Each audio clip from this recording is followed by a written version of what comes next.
Hey folks, welcome back to the Sedgwick Jimmy channel. We're certainly glad to see you, and today we're taking a look at Australia's Rum Rebellion, the first in this channel's series of videos on alcohol-inspired insurrections. How did rum lead to overthrowing the governor of New South Wales? Well, that's what we're here to talk about, so let's get into it.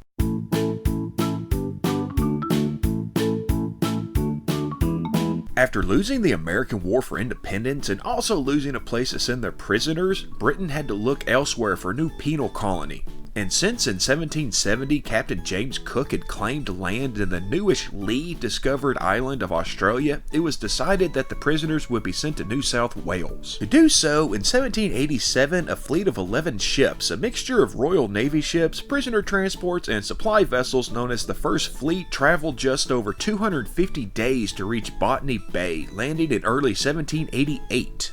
However, the water was too shallow, the ground infertile, and just overall it wasn't a great place to set up a colony, but they found a much better place down the coast in Jackson Bay, where they settled and called it Sydney Cove, named after Thomas Townshend, Lord Sydney.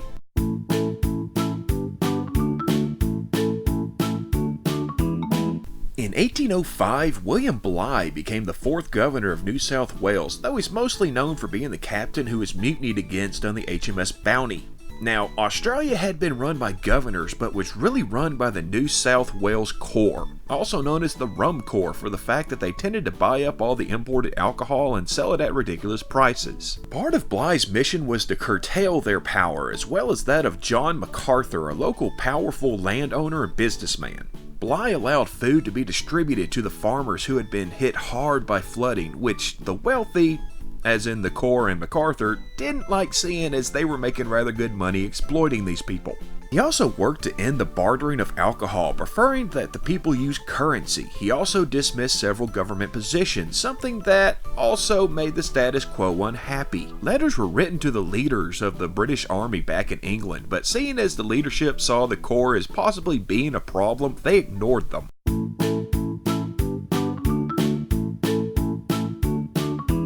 Bligh and MacArthur did not get along, especially since Bligh wanted to govern and MacArthur just wanted to make money.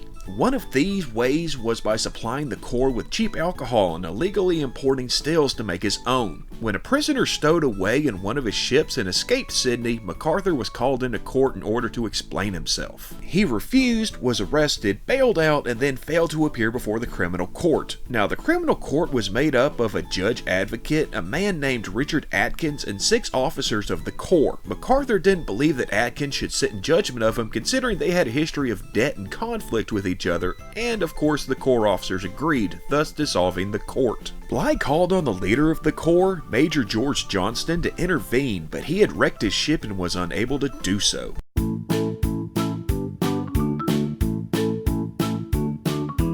Bligh met with the officers, including Johnston, in the government house, calling their actions treasonous. Johnston then went to the jail and ordered MacArthur to be freed, who promptly wrote out a petition calling for the replacement of Bligh as governor, which the officers and wealthy landowners happily signed. Johnston then called for Bligh to resign and be arrested. He refused, so in January of 1808, Bligh was found hiding behind his bed and given a choice: either return to England in disgrace or be held in house arrest. He refused to leave, so house arrest it was. Johnston took over the government, installing MacArthur as colonial secretary, meaning he ran the colony's business aspects and reinstating the magistrate. He sent word to his commanding officer, Colonel William Patterson, who chose to stay out of it, seeing as a new lieutenant governor, Joseph Fovo, was being brought in and he'd let him handle it. Fovo left Bligh under house arrest as he saw to the running of the colony until Colonel Patterson returned, who promptly sent Johnston and MacArthur to England in order to face trial. Bligh finally signed an agreement that he would be given a ship to sail back to England, but instead he sailed to Tasmania to look for help there, but he found none. The Corps was recalled back to England and were replaced with the 73rd Regiment of Foot. Their commander, Major General Lachlan Macquarie, became the leader of the colony. He set about making things right, undoing much of what had been done, recalling land grants made after Bligh's arrest, and reinstating government positions that had been changed.